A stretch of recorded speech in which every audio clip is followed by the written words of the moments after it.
Good afternoon, everyone. If we could have your attention, please. It's wonderful to have more spring-like weather here.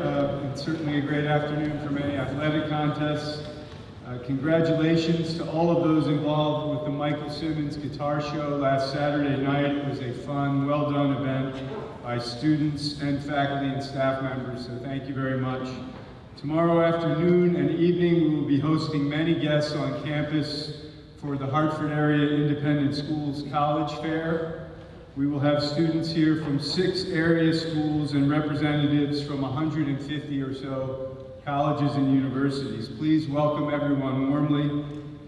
As you know, many parents will visit campus this weekend, and we will have a Parents Association auction fundraiser on Friday in Brewster. We will not have chapel next Monday as you enjoy a day off, but we'll resume next Tuesday with many events and the sprint to the end of our spring term and the academic year.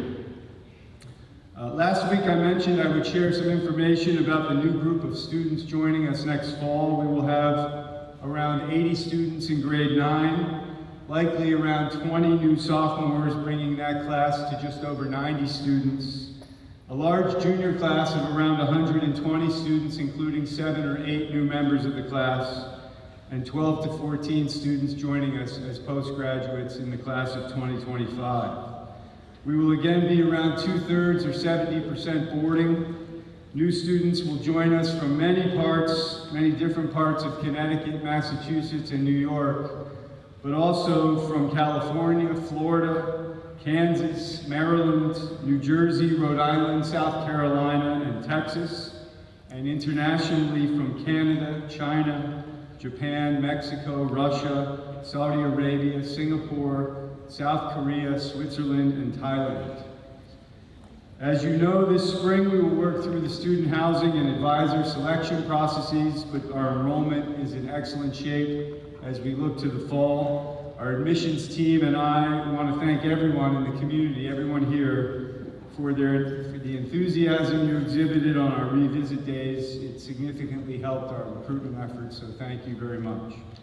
You will also notice this week that we are continuing the construction of 4 new tennis courts just north of our existing courts. This is part of a longer-term project of creating a new tennis center, 12 courts in sets of 8 and 4 with significantly better viewing for spectators, and an adjacent building with storage, restrooms, and some 3D activity space. The project is being sequenced over 2 years, with the 4-court set being constructed now, the building in the fall, and the conversion of the existing 10 courts to 8 new ones next summer.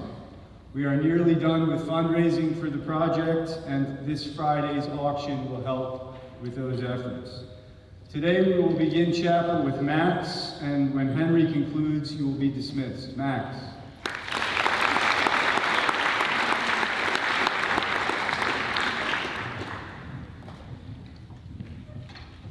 Good afternoon, Suffield. My name is Max Missoni, and I'm a 3-year day student from East Hampton, Massachusetts. Spending time with friends and family is extremely important to me. A place where I get to do this the most is my family's cottage in Connecticut. Ever since my grandfather built the cottage, it has been a great place for my family to get together, have parties, and most importantly, have fun throughout the summer.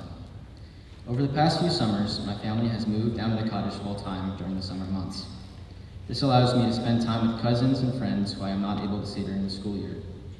My friends and I always find a way to make 5 hours feel like 5 minutes. From learning how to wakeboard to my dad sending us flying off a tube, we always have fun. One of the best memories that I had from last summer was when my friend Ethan and I decided to fix his jet ski after it had broken down earlier in the day. After a few hours of tinkering with the engine, we finally got it to start. We were so happy that we jumped onto our jet skis and headed back out to the lake. Needless to say, Ethan forgot to put the drain plug back in his jet ski, and just a few minutes into flying around the lake, it began to sink. The day ended by me towing his jet ski back to the boat launch, and us going back to the garage and trying to fix it once again. After learning our lesson to double check that our jet skis and boats had the drain plug in them, we had a good laugh about it. Even after all that had happened to us that day, we were not mad about it. If anything, we were excited that we got to spend more time working on something that we both cared about. That night around the campfire, we marveled at our mechanical skills, joked at Ethan's forgetfulness, and heard stories about our father's adventures when they were our age. Another memory that I will never forget from this past summer was teaching my friends how to wakeboard. Zach and Brady were new to lake life. They rarely were able to get out on the lake to kayak or paddleboard, let alone wakeboard behind a boat. That's the kind of generous person I am. I offered to show them how to get up out of the water. This was the easiest part of my day. I simply told my dad to give a gas and we were off. Just like that, I popped out of the water and began carving back and forth across the lake. After a few minutes, I dropped the rope and told Zach it was his turn. After a few failed attempts, he finally managed to get out of the water and was able to cruise behind the boat for a solid 30 seconds. As the gracious host I am, I offered to show Zach how to jump the lake and even try to do a 360. He very reluctantly accepted. Just as easy as before, I popped out of the water and began to carve back and forth. I told my dad to go straight across the lake so I'd be able to jump. This was my first mistake. As I was solely focused on trying to impress Zach and Brady with jumping the lake, I neglected to notice the massive waves heading straight toward me. I continued to do my normal routine, moving out to the side of the boat so I could get speed across the lake, and then I cut hard towards the waves. This time, I was going faster than usual and got a little more air than usual. This resulted in me landing face first into the water. It did not feel good.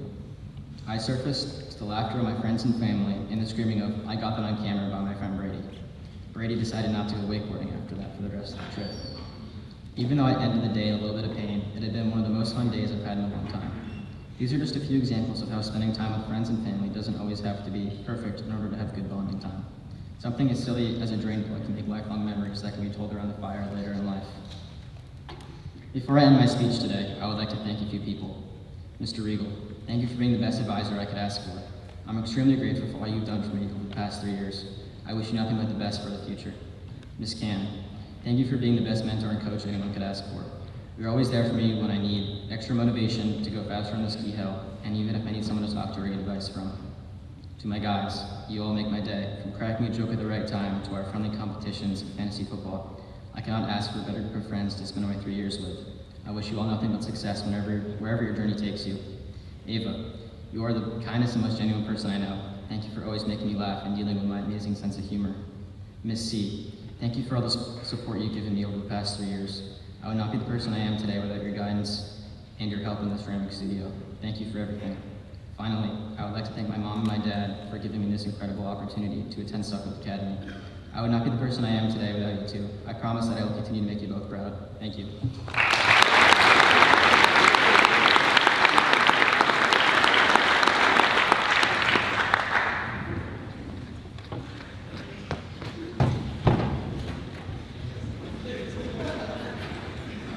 Good afternoon, Suffolk. My name is Finn O'Keefe, and I'm a 4-year boarder from Westwood, New Jersey. Optima Dies Prima Fuga, a quote from the Roman poet Virgil, which means the best days are the first to flee. I first came across this quote when we were reading My Antonia in AP Lit last year. And even though I can never explain why, it stuck with me. Near instantly after reading those words, I was struck by a wave of nostalgia, not for the past, but for the present, as I began to realize that these days, the ones we're living right now, are our best days. And you may ask yourself, why am I spending my best days sitting in chapel? It's a good question.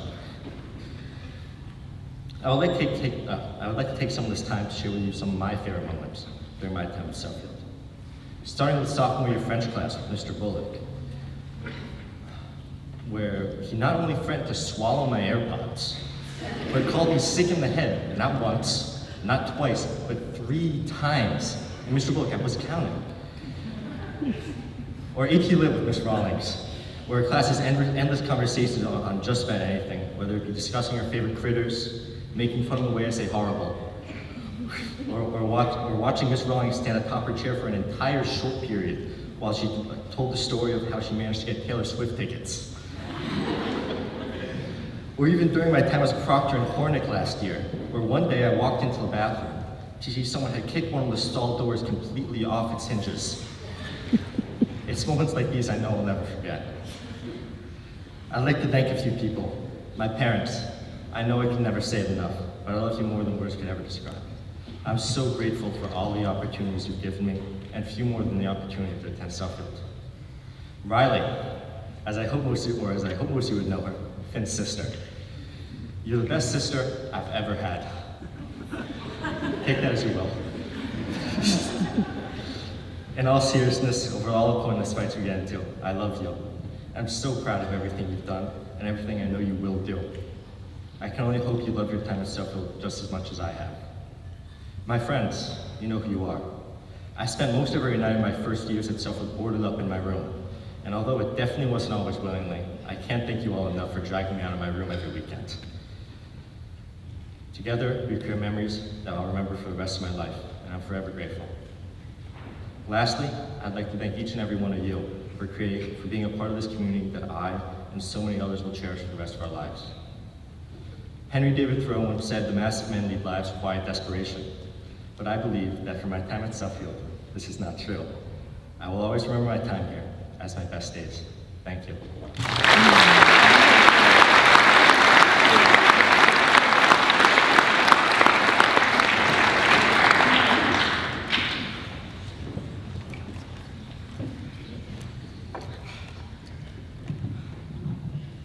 Hello, Suffield.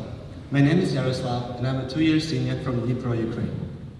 I don't often tell this story, but I decided to share it with you today. On February 24th, 2022, my mom woke me up with the words, "Honey, the war has started." It was 5 in the morning. I looked out of the window, and right away saw black smoke far away in the distance. Actually, the war had begun in 2014, when Russia annexed Crimea and ignited the war in the eastern Ukraine. What the world saw in 2022 was a full-scale invasion from north, east, and south. The same day, my father was summoned to the front line. Every day he called back home, urging us to leave, to go westward. He didn't want us to see what he saw. But we stayed for 2 more weeks. It was our home and we had nowhere else to go. When Russia captured a nuclear power plant in Zaporizhia, which is just 2-3 hours away from our home, we decided finally to leave. We were scared of a second Chernobyl disaster. At night, we arrived at the train station, where people from all over eastern Ukraine tried to catch a train farther west. Me, my mom, and my sister managed to get on the overcrowded train, and next night we arrived in western Ukraine. As we stepped out from the carriage, we joined the sea of people. The station overflowed with refugees who poured out on the adjacent square and moved outwards as one gigantic body. It took us another day to cross the border to Poland. At midnight, we were standing in the middle of the Polish field when we saw a volunteer camp set up for refugees. All over Europe, people set up volunteer checkpoints at crucial junctions to help those fleeing the war.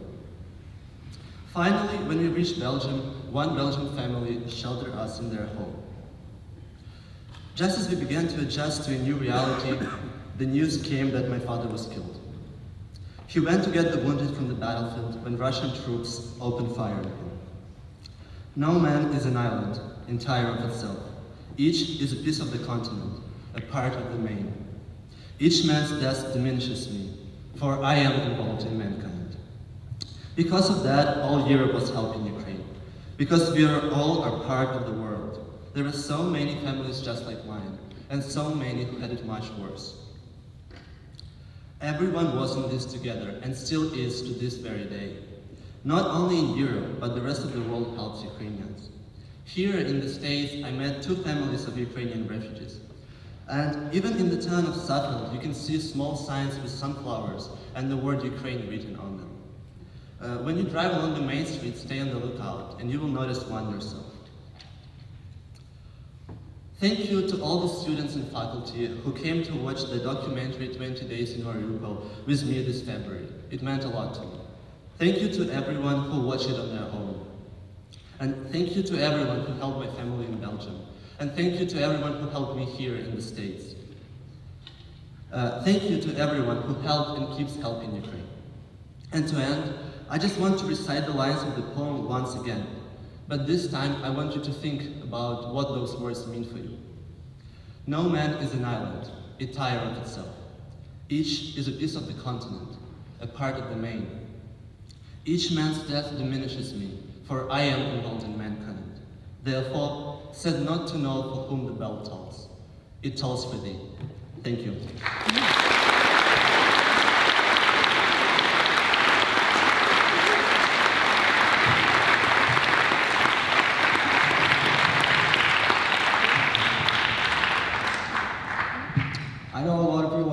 chapel, so I'll try to make this speech as short as possible, considering the fact that I wrote it today morning, B period. Sorry, Miss Carey, for missing your class.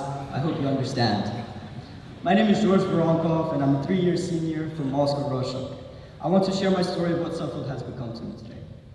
Ever since the war broke out my sophomore year, I was separated from my family for too long. Honestly, I didn't take in this information, and I kept telling myself everything was going to be fine, and somehow this would not impact me. I led myself to believe everything was okay, but until it wasn't. Fast forward to summer break, I'm in Italy with my mom and my friends, and I get a phone call from my dad, and his words were as follows. You cannot come back home for at least another 10 years because you will get drafted and deployed to fight in the war. My reaction to his words was the same as when the war broke out. I thought of it to be another over-exaggeration and that everything will be fine and I'll be able to go back home, see my whole family, my pet dog, and spend time with my friends. When I finally came to accept the fact that I won't be able to go back home, I was lost, with little to no hope left, no plan, and no clue of what the hell I'm supposed to do. The place I used to call home, the place where I was safe, where I was protected, where all of my problems just seemed to figure themselves out, suddenly just vanished. At this point in my life, I was not well, and I know a lot of you know me as the happy, positive, and always optimistic George who likes to clown around. But I'm going to be honest with you, that was just a mask that I used to cover up so that people I cared about wouldn't be worried about my well-being. I used the same mask for my family because with all the things that they were going through, I didn't want to burden them with the worry that their son, who's thousands of miles away, isn't doing well.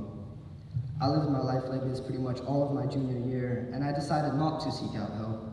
I thought that I needed to find a solution to my problems by myself. And that's what I attempted to do. Spoiler alert, I didn't. What I did do was make bad decisions that were of no aid to me, and in fact, they tore me and my relationship with my peers, my family, and my teachers little by little. It came to a point where I just broke down because I thought I could handle all of this weight that was thrown at me. Anyways, I could only hold up this mask for so long until people realized, and you could never guess who saw right through my BS, Mr. Lynch. I have a feeling that she knew all along that I was clearing up and acting being okay, but I want to say thank you. I know I've sometimes been a pain in your butt with all of my missed classes and detentions, but I never really understood how grateful I am for you. Even though at times I was really frustrated with you because you gave me detentions, I still want to say thank you, and finally I've come to the realization of how grateful I am for you, and for everything you have done for me. You have guided me through my problems and gave me exceptional life advice that really changed my time here at Suffolk. And because of that, I finally started to take back control of my life. I came to the realization that there are problems in the world that we are not in our control. This one was a big one for me. Even with all of these problems that I had, I didn't view them as problems anymore, but more of obstacles in my life that are designed to make me stronger, maybe even learn something. I mean, what fun is life if there are no problems in it? I understood that life is really just about perspective and how you view things. You have to understand that a problem is only a problem if you let it be. But if you learn to twist it and use said problem to better yourself, well then that problem just became a power that you now harness. My problem was that I thought I lost my home, but I can tell you now, and even though yes, it is cliche, your home is not a physical place. Every person has their own definition of home, and for me, it is a place where I am safe, where my problems just go away, where an hour feels like a minute and a day feels like an hour. I am glad that I have two places like this. First, back home in Moscow, Russia, and second, Suffield Academy. I didn't consider this place my second home, but the people I met here made me change my mind. I want to give a special shout out to my caramel temptation, AKA my roommate Carlos Eduardo Perez Eder. Ladies, watch out, he was called the caramel temptation for a reason.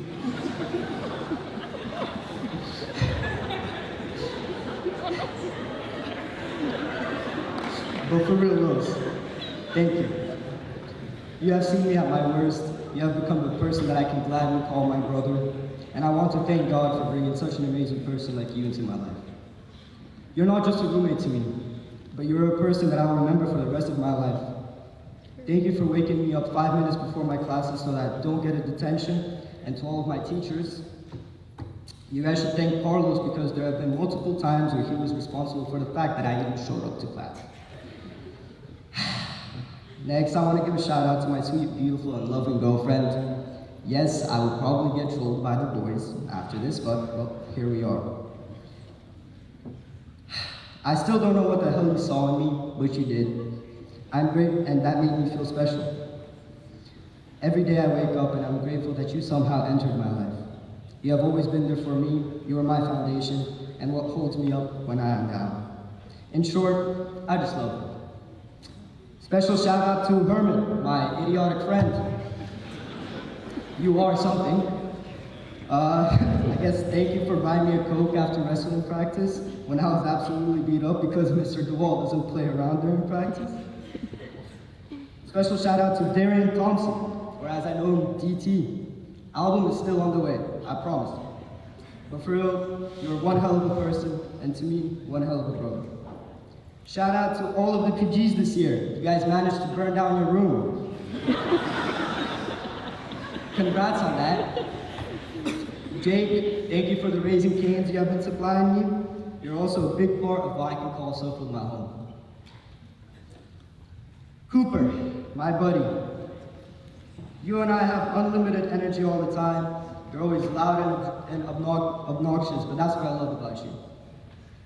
Miss Henley, I am like your adopted advisee. Can't wait for another trip with Hayden and Miles to Kieran. You're an amazing math teacher, but also a person I can go to when I need help, and not just with math, but with everything. You also bake some amazing brownies, so I can't wait for that next batch. Mr. and Mrs. Pence. Oh, how lucky I am. Mr. Pence, you definitely had some impact on my nerves, but ever since that first day I walked into your class, you were so passionate about teaching economics to us, and that's what I love about your teaching. You're overall a great person, but I think you need to cut down on the pop quizzes. Mrs. Pence, the evil one out of the Pences. Even though Miss Pence seems like a sweet person, do not let the devil deceive you. All jokes aside, when I was picking my English electives, I only wanted you to be my English teacher, just because I honestly do not care what you teach. All I care is about that you are my teacher. Mr. Cam, thank you for the heads holidays. It's been a while since we had one, so I think we should have another one. Mr. Bullock, you're a great person. You have always been there for me last year and this year. I hope that we can catch up sometime. Finally, a huge shout out to my parents and my sister. I know I've done a lot of things to disappoint you, but you guys still love me. I love all of you so much, and words can't describe how much I do love you. You see the good in me, even if others see the bad in me. You guys taught me so many valuable lessons, and I can't take that for granted. You are my family, and you have always been my priority. I promise that I will make you proud. Mom, Pap, Анета, я вас правда всех так сильно люблю. И я хочу, чтобы вы этого никогда не забывали. Я знаю, что иногда был дебилом, и вас не слушался, и я этого очень жалею. Но я знаю, что вы все равно меня любите и желаете мне всего хорошего. Я вас не подведу, поверьте мне, я вас очень люблю. Спасибо, мама, спасибо, пап, спасибо, Аня. Thank you so much.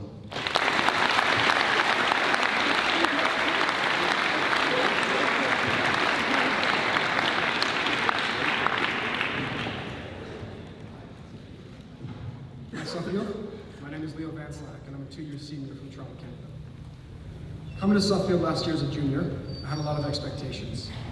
Expectations about what the school was going to be like, how the classes would differ from the ones back home, how we'd feel living at your school, and expectations about how I'd adjust.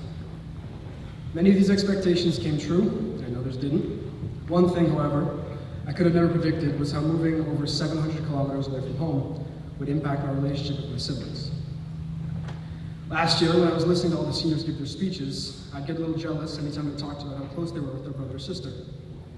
Being the middle child, with an older sister, Emma, and younger brother, Owen, my relationship with them was never horrible, but we lacked the deep friendship I hear so much about between siblings. I feared that the added distance of me moving away would negatively affect this already flimsy relationship. However, I'm happy to say the opposite was true. While I didn't see them as much, and we don't talk all that often, I found that for the first time in my life, I really look forward to spending time with them again, any chance I got to go back home. I went from seeing them every morning, getting ready for school, having to share a bathroom, fighting over the good leftovers in the fridge, to sometimes going a few months without seeing them at all.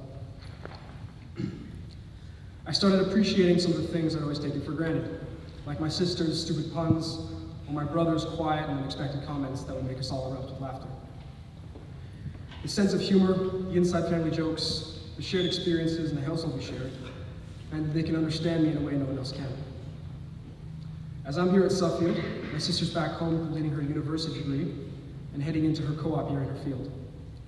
My brother has recently had double shoulder surgery and is navigating changing high schools at the same time. As we each grow as individuals, we're seemingly becoming less and less alike.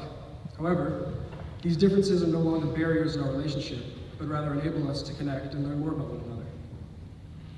Emma, Owen, as I stand here today, I'm happy to say that I couldn't be more proud to call you two my siblings. I've missed you two over the years here at Suffield, but I'm also grateful we're growing closer. I can't wait to see what's ahead for us individually and as siblings, and now as friends.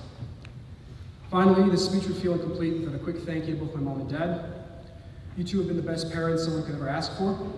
You have unconditionally supported me throughout this entire journey, and I can't thank you both enough.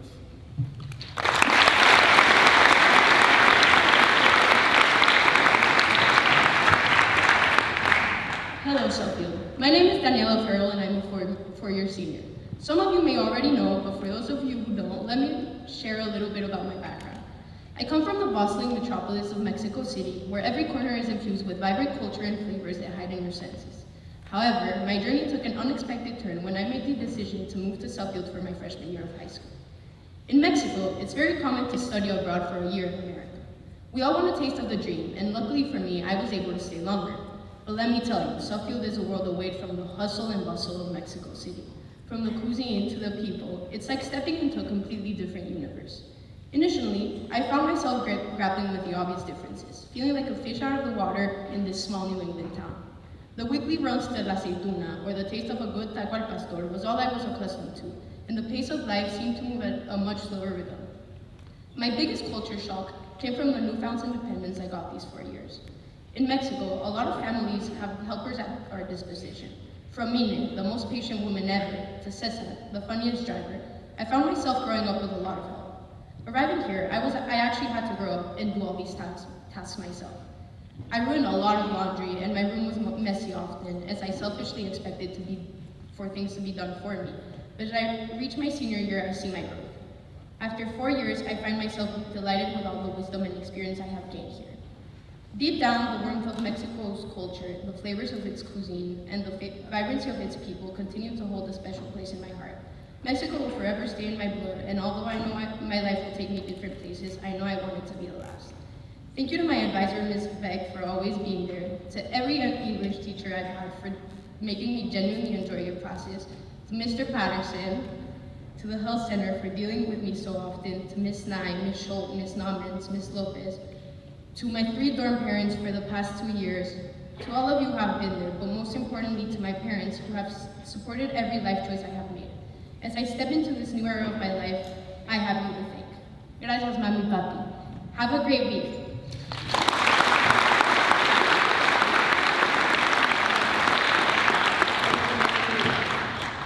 Like many seniors, I spent a good amount of time reflecting on messages I want to convey to the Suffield community. I'm Henry Blanchard, a 3-year senior originally from Baltimore, but for the past few years from Salisbury, Connecticut. Like many, my journey throughout adolescence in Suffield has not been a straight line. I've had peaks and valleys, personally and academically. In reflecting on this, I am grateful for what I have learned from the good and bad times. I've spent time focusing on my mental health, pursuing my academic goals, and making the most out of the prep school experience at Suffield. Along these lines, the topic I want to speak about today is how we balance the gratitude we should all feel for having the remarkable opportunities we have, like being at this incredible school, with managing the many stresses we feel as students preparing for colleges and navigating the many demands we all encounter.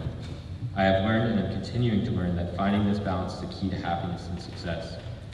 An essential point is we cannot eliminate the stresses we feel of academic pressure, social pressure, college futures, or how we will make a college living, or how we will make a professional living.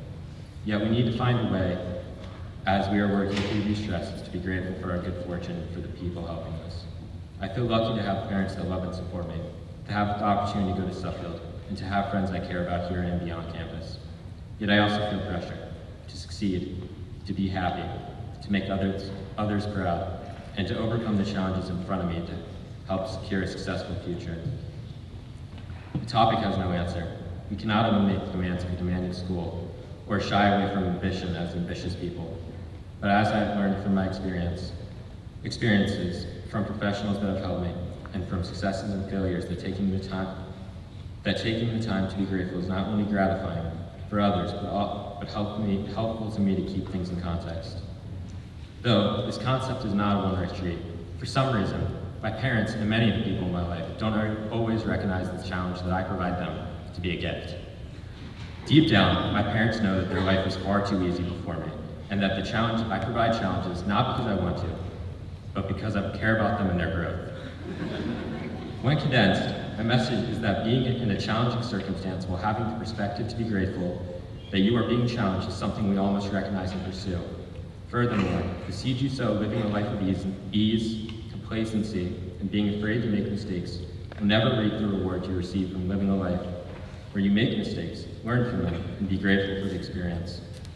Lastly, I'd like to thank my parents for the life I had in supporting me. Without your guidance and the sacrifices you've made to allow me the experience that I've had, I would not be who I am today. Thank you.